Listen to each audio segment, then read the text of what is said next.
इतनी गाली के बावजूद बगल में बैठा के आप कौन सा सुचित्रता और मोरल की बात आप करिए कुमार को। और जो लोग बोले अब बगल में बैठेंगे और उसके लिए नीतीश कुमार जी प्रचार करने जाएंगे, किसी सबकी कोई न कोई परिस्थितियां हैं इधर से उधर करने की। किसी को नरेंद्र भाई मोदी जी की परिस्थितियां हैं। नरेंद्र मोदी जी, आपको कौन सी ऐसी परिस्थितियां आई कि नीतीश बाबू इतने खराब होने के बावजूद आपको लेना पड़ा? बिहार में एक बार फिर से नीतीश कुमार ने पाला बदल दिया है और बीजेपी के साथ चले गए हैं और सब कुछ हो गया है। बहुमत साबित भी हो गया और अब फिर से मुख्यमंत्री भी बन गए। हमारे साथ पप्पू यादव इस पूरे मसले पर बातचीत करने के लिए, क्योंकि इस पूरे घटनाक्रम के दौरान पप्पू यादव पूरे सीन से बाहर थे। आज पटना में हैं, पटना में बात करते हैं। सर, इस पूरे सीन से आप बाहर थे, क्या कर रहे थे? अच्छा, नया कोई पाला तो नीतीश जी के बाद तो अभी अशोक चौहान भी पाला बंद है। देखिए, राजनीति का मापदंड सुचित्रता सब खत्म हो गई। विचारधारा तो कुछ है नहीं, अवसरवादिता बची है। सत्ता के बगैर कोई नहीं रह सकता, पैसे के बगैर। सबको सत्ता चाहिए। संघर्ष करने की क्षमता जो नए जनरेशन के लोग राजनीति में आए हैं उसकी खत्म हो गई है। वो मैनिपुलेशन करके राजनीति करना चाहते हैं। हर तरह के उसको रसूख चाहिए। पहले वाली बात तो है ना जनता रही वैसी, ना जनता के भीतर संघर्ष करने की। अभी आप देख लीजिए पंजाब और हरियाणा किस तरह से संघर्ष करती है उत्तरी जाट इलाके में किसान को लेकर के। मुद्दों पर कभी संघर्ष अब होता नहीं है इस कंट्री में। तो जनता भी आप उठा के देखिएगा तो इश्यूज नहीं है। अब मुझको लगता है कि दया पर इस सेंटीमेंट को उभार कर पुलवामा जैसे हुआ तो सेंटीमेंट उभारा गया, फिर राम मंदिर को लाया गया, फिर इसी तरह नीतीश कुमार के साथ क्या हुआ कि वो बीजेपी के साथ? मैं वही बात कर रहा हूँ, बीजेपी के साथ ये घटना नहीं घटी है। जब से बीजेपी की सरकार आई है, अटल बिहारी वाजपेयी तक भी कुछ मापदंड बचे थे। 10 साल जब से बीजेपी की सरकार आई है, आप उठा के देखिएगा तो कर्नाटक की सरकार को अपदस्थ किया, पैसे से इधर से उधर किया है। यूपी मध्य प्रदेश की सरकार, बीजेपी के दबाव में नीतीश कुमार ने पाला। महाराष्ट्र की भी सरकार को आप उठा के देखिए। आप कहना चाह रहे बीजेपी के दबाव में नीतीश कुमार ने पाला? नहीं, मैं ये नहीं मानता कि दबाव में। ऐसी कौन सी मजबूरी आ गई?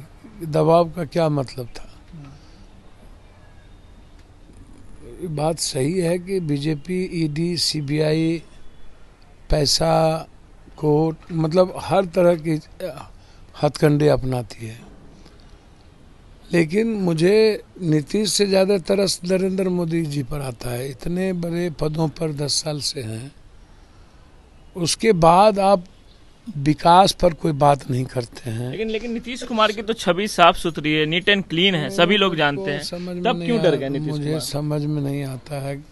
मेरी बात तो सुनिए भाई। मैं कह रहा हूँ कि नरेंद्र मोदी जी ने जिस तरीके से अपने को 56 इंच का सीना कहते हैं और राम पर भी भरोसा नहीं रहा, पोलराइज पर भी भरोसा नहीं रहा, नफरत पर भी भरोसा नहीं रहा, ईडी सीबीआई चुनाव आयोग पर भी आपको भरोसा नहीं है। इतनी गाली देने के बाद डीएनए से लेकर के अभी उन्होंने क्या क्या आरोप नहीं लगाए नीतीश जी इंडिया सरकार पर कि मैं 2 जाति चाहता हूँ, ये लोग जाति में देश को बांटना चाहते हैं, जाति जनगणना को। फिर उन्होंने कहा कि नीतीश कुमार जी दलित को गाली देते हैं। तो क्या गाली देते हैं भाई? तो चिराग और माझी को बेइज्जत कर दिए, तो ये दलित विरोधी हैं। फिर उन्होंने कह दिया कि नीतीश की भाषा ने पूरे देश को दुनिया में शर्मसार कर दिया। मैं जब तक जिंदा हूँ कोई माय का लाल हमारी माँ बेटियों के साथ इस तरह के खिलवाड़ नहीं कर सकते हैं। नीतीश कुमार ने भी कहा था कि मर जाऊंगा लेकिन बीजेपी में नहीं। हम कह रहे हैं कुछ, आप बोल रहे हैं कुछ। पहले नरेंद्र भाई मोदी जी जिस तरीके की भाषा का प्रयोग करते रहे हैं और अमित भाई ने कहा कि मर जाएंगे। बिहार की जनता से मैं कह रहा हूँ, सुशासन बाबू, नीतीश बाबू, कान खोल कर सुन लो, नहीं आने दूंगा। और लोगों ने तो क्या क्या नहीं कहा, बोला कि गर्दनें कटा लेंगे। नीतीश कुमार आइसोलेशन में चले गए, मेंटल केस हैं, कुछ नहीं आता, सेंसलेस हो गए। ठीक है, बीजेपी ने ले लिया, आरजेडी ने भी कहा है कि दरवाजा खुला हुआ, लेकिन मजबूरी क्या है नीतीश मैं कुमार कह रहा हूँ, क्या नीतीश कुमार के बारे में क्या क्या नहीं कहा गया। मजबूरी बताइए। इतना कहा गया कि नीतीश कुमार तो अब तो हम लोग को टेलीविजन पर टेलीकास्ट मिलेगा देखने को, अभी तो सुनने को मिल रहा है, देखने को मिलेगा। सुई दिए जा रहे हैं नीतीश कुमार को। और जो लोग बोले अब बगल में बैठेंगे और उसके लिए नीतीश कुमार जी प्रचार करने जाएंगे, और जो लोगों के बारे में नीतीश जी कहते थे कि हमारे पार्टी को तोड़ने का, कमज़ोर करने का इस्तेमाल किया बीजेपी ने, और जितनी दूरियां गाली गलौज की बढ़ गई, तो क्या इस परिस्थिति में एक दूसरे के प्रचार में एक दूसरे को मंच शेयर करेंगे? क्या कहिएगा? और उसके बाद इतनी गाली के बावजूद बगल में बैठा के आप कौन सा सुचित्रता और मोरल की बात आप करिएगा? आप नहीं बता रहे। नीतीश कुमार ने जो कहा कि पैसे का खेल हो रहा था, क्या आपको लगता है यही वजह है अलग होने की? सर मैं देखिए, वजह कोई एक कारण तो कभी कुछ होता नहीं है। क्या आपको लग रहा है पैसे का खेल हो रहा था? कभी जांच के लिए भी उन्होंने कहा है। भैया जांच हद हो गया। जांच तो फिर एजुकेशन का जांच क्यों नहीं होता है? पहले आप इसको ऐसे समझिए ना। मैं अब एक लाइन में कह रहा हूँ कि इस देश में किसी भी तरह के मॉरल वैल्यू नहीं है। जिसको जहाँ अवसर मिलेगा, जिस मौके पर मिलेगा, मैं 55 करोड़ रुपया सब इधर से उधर, इधर से बीजेपी को तो 100 करोड़ रुपये के, अभी बिहार हिंदी पट्टी में 5-10 करोड़ रुपया तो काफ़ी है राजनीतिक व्यक्ति के लिए। मतलब खुल के बताइए, कहाँ 5 करोड़ का डील हुआ? सब चर्चा भी हो रही है, सब जगह की डीलिंग है ना भाई, सब जगह डील हुआ ना। कोई इधर से, किसको डील उधर से। अरे भैया, बगैर किसी, सबकी कोई ना कोई परिस्थितियां हैं इधर से उधर करने की। किसी को नरेंद्र भाई मोदी जी की परिस्थितियां हैं तीसरी बार पीएम बनने की। उनको लगता है कि कोई भी छेदा, कोई भी कील कट्टी नाव, कहीं से भी पानी ना निकले कि हम नाव डूब जाए। तो वो पूरा राम पर भरोसे नहीं है उनको, पोलराइजेशन पर उनको। अब इतने दिनों के बाद कर्पूरी ठाकुर जी उनको याद आए, जनसंघ ने उसकी सरकार को गिराया। ये आरक्षण कहाँ से आई कर्पूरी की माँ भी? आप याद कीजिए कौन कौन नारा लगते थे। जगदेव बाबू के बारे में आप याद कीजिए। आज जो कुशवाहा ये कर रहे हैं, लाठी से किसने मारा भाई? और जो बात आप कहते हैं हमको तो समझ में नहीं आता कि भैया आरक्षण भी आपके लिए बुरा, आप सुप्रीम कोर्ट चले गए, जाति जनगणना भी बुरा, आपको क्या कहते हैं ये ओबीसी भी बुरा, तो आपको सब कुछ बुरा ही लगता है। तो नरेंद्र मोदी जी, आपको कौन सी ऐसी परिस्थितियां आई कि नीतीश बाबू इतने खराब होने के बावजूद आपको लेना पड़ा? और कौन सी परिस्थितियां आई? बीजेपी ने ले लिया, आपने कहा बीजेपी ने लिया, कोई भी मजबूरी हो, लेकिन नीतीश कुमार की क्या मजबूरी थी? एकदम सबकी मजबूरी होती है। क्या मजबूरी थी? आप खुल के नहीं बोलना चाह रहे हैं। नीतीश कुमार जी के जो चारों तरफ है, उनकी जो राजनीतिक परिवेश है, परिस्थितियां हैं, वह महागठबंधन का हो सकता है सुटेबल उनके लिए ना हो। यानी खेल हो रहा था भैया? खेल नहीं हो रहा था। खेल तो सब जगह चलता रहता है। खेल तो इधर से उधर भैया। 3 विधायक बीजेपी का चला जाना, भागीरथी देवी जिसको पद्मश्री दिया गया, इसको आप छोटी बात समझते हैं क्या? लेकिन तेजस्वी यादव ने सभी विधायकों को घर में रखा, फिर भी चेतन आनंद ने, नीलम देवी ने, प्रहलाद यादव ने पाला बदल लिया। सर किसी को दुटंगा को आप पकड़ के रखिएगा, चट्टंगा है।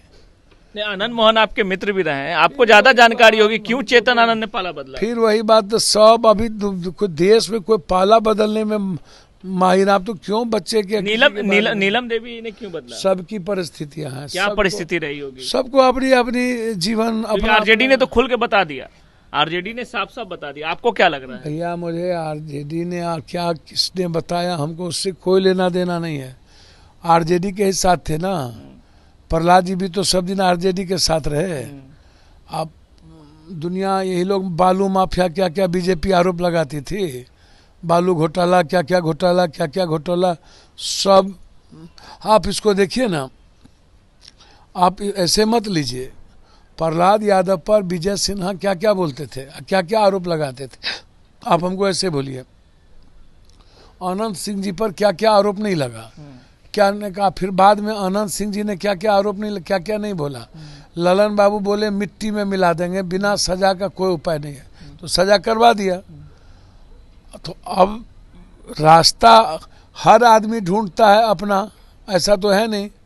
नीतीश बाबू के रीजन में ही आनंद मोहन जी को सजा हुई थी, नीतीश बाबू के रीजन में ही साबुद्दीन मरे, किसी ने सपोर्ट नहीं किया। तो आप इसको ऐसे समझिए कि यदि नरेंद्र मोदी जी को हिंदी पट्टी में बचने की जरूरत, साउथ में नॉर्थ में वो गायब हैं, राजनीतिक रूप से नॉर्थ साउथ गायब है, हिंदी पट्टी में 10 सीट घट गए, तो नरेंद्र मोदी जी कहाँ जाएंगे। छोड़ दीजिए 40 में 10 सीट वो लूज कर गए बिहार में, यूपी में 15 सीट लूज कर गए, तो 15 10 25, 5 सीट हिंदी पट्टी में सब जगह दे दीजिए। लेकिन बोलना आसान है, क्या ये पॉसिबल है आपको लगता सर है? मुझको तो समझ में नहीं आता है। 40 में मैं एक बात आज आपको बता देना चाहता हूँ, आप बार बार जिक्र करते हैं।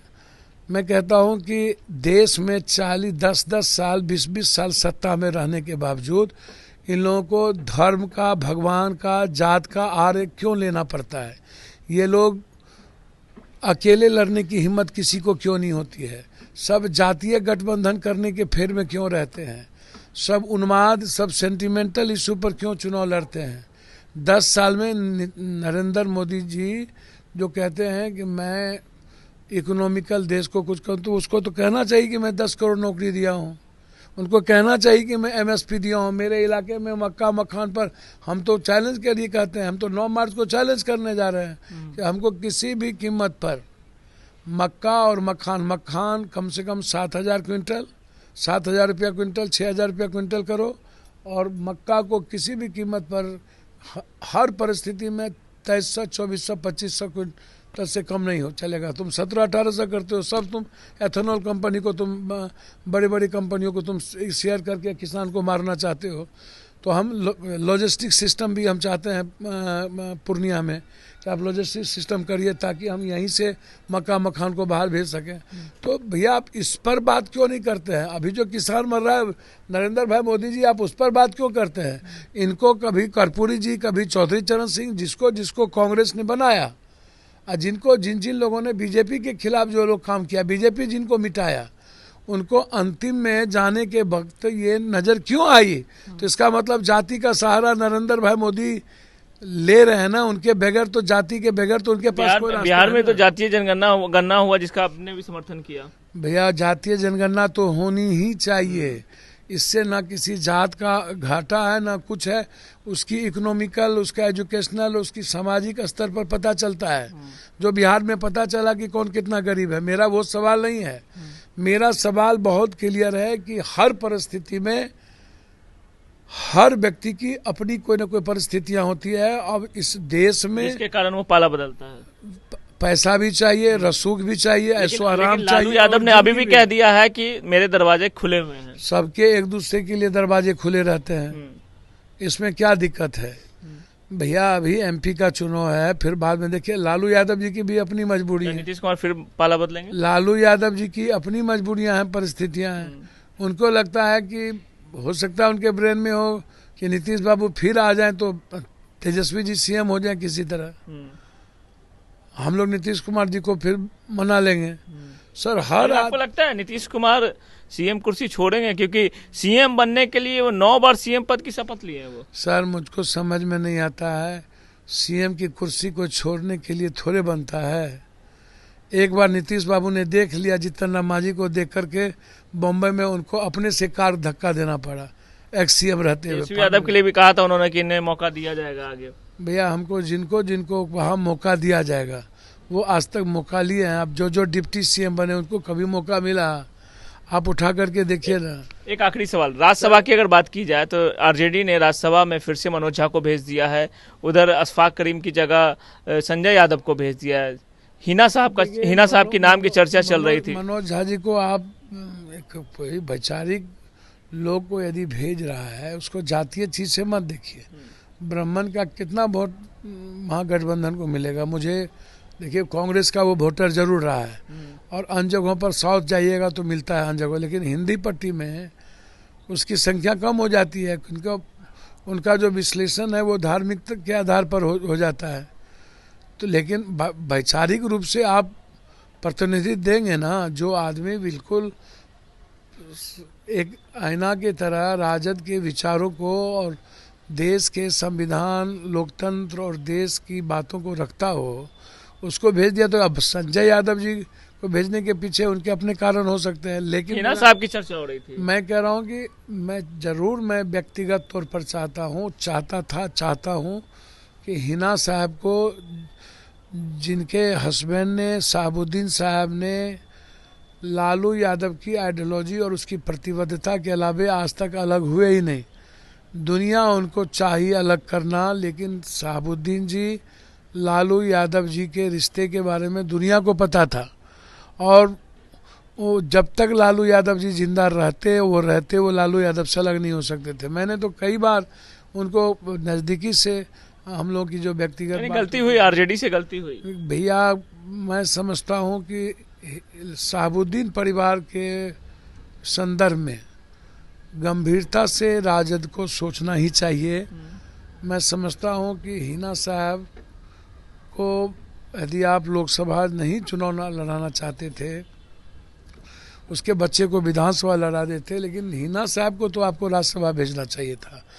चलिए, वो उनका मामला है, लेकिन मेरी भावना कहती है कि उस परिवार को सम्मान मिलना ही चाहिए जिसने अपनी जिंदगी आरजेडी दल और लालू यादव के सम्मान के लिए दे दिया। दूसरी बात आप इसको समझिए भाई कि मुसलमान के बारे में लोगों की नज़रिया भी, AIMM के नेता आए थे 5 साल बाद, उन्होंने भी कह दिया मुसलमान किसी का बपोती नहीं, ये नहीं, हम कैंडिडेट घोषित कर रहे हैं, लेकिन जीते भी वो। मैंने आपको क्या कहा, अभी जो MP का घोषित हुआ, देखिए एक बात आप समझिए और इसको समझने की ज़रूरत है। आज मैं रहूं या कोई रहे, इसको आप जान लीजिए, जिस तरह का खौफ है, डर है देश के हर लोगों के भीतर, चाहे वो व्यापारी हो, चाहे किसान हो, चाहे युवा हो, कि कब तक धर्म की राजनीति के आड़ में हम लोग इकोनॉमिकल बर्बाद होंगे। जैसे श्रीलंका धर्म के आड़ में बर्बाद हो चुके थे। धर्म इस कदर ऊंचाई पर चला गया था कि श्रीलंका के पास जीने खाने के लिए कुछ नहीं बचा था। मेरा मानना है कि जब उन्होंने धर्म को छोड़ा तो श्रीलंका फिर से सर्वाइव किया। भारत की स्थिति भी लगभग लास्ट की ओर जा रहा है। ये धर्म की और जाति की जो अफीम है, ये भारत की आर्थिक और भारत की राजनीतिक, सामाजिक मूल्यों को और जीवन को ख़त्म करता जा रहा है। किसान भी ख़त्म हो गए, सब लोग ख़त्म हो गए थे। इसीलिए अब कोई भी दल राजनीति के मामले में सत्ता, सियासत, पैसे से अलग नहीं रहता है। अब आप भूल जाइए सारी बातें।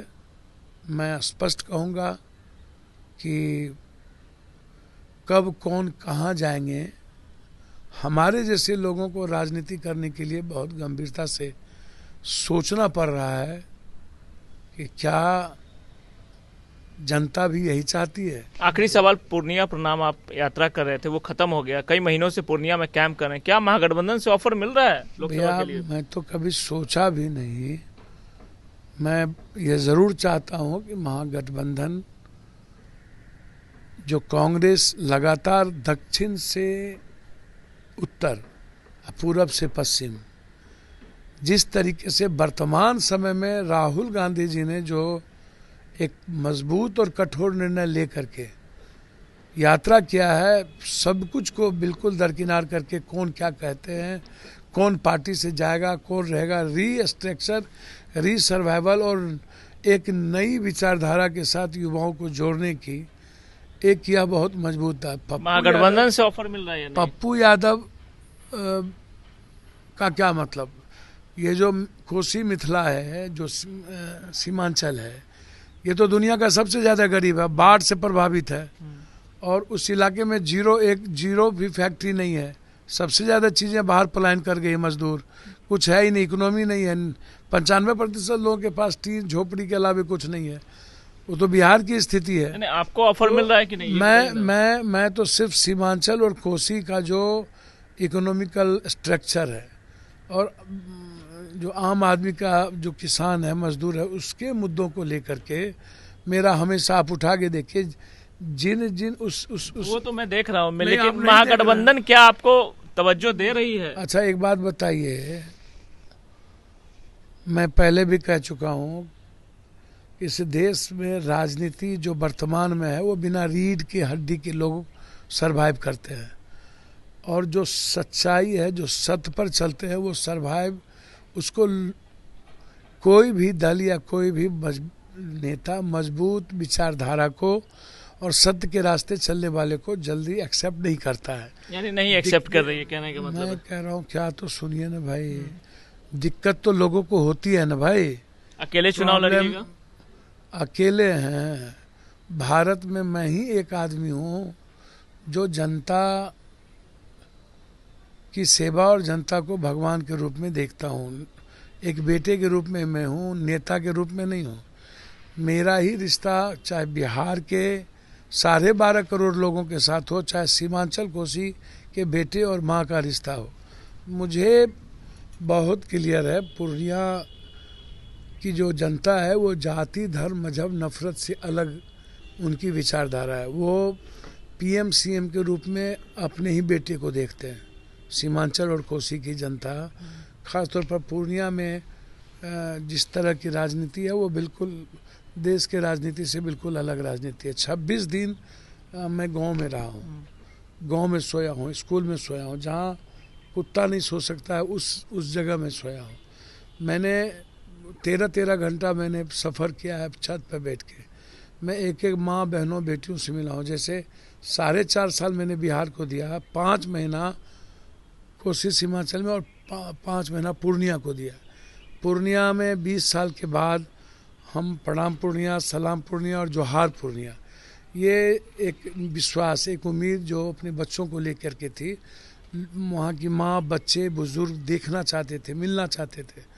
तो हर जाति धर्म के बीच में जाकर के प्रणाम, सलाम और जोहार कि मैं आपका बेटा हूँ और आप मुझे बेटे की तरह देखें। जब पूरी राजनीतिक व्यवस्था से जब मैं थक जाता हूँ, हार जाता हूँ, और जब वर्तमान की पैसे के रसूख और अनिल अंबानी, गदानी, इन सब व्यवस्था और सिस्टम के चकाचौंध से जब लगता है कि अब रास्ता क्या है, तो एक ही रास्ता बचता है, वो है अपनी मिट्टी, अपना खून, अपना माँ।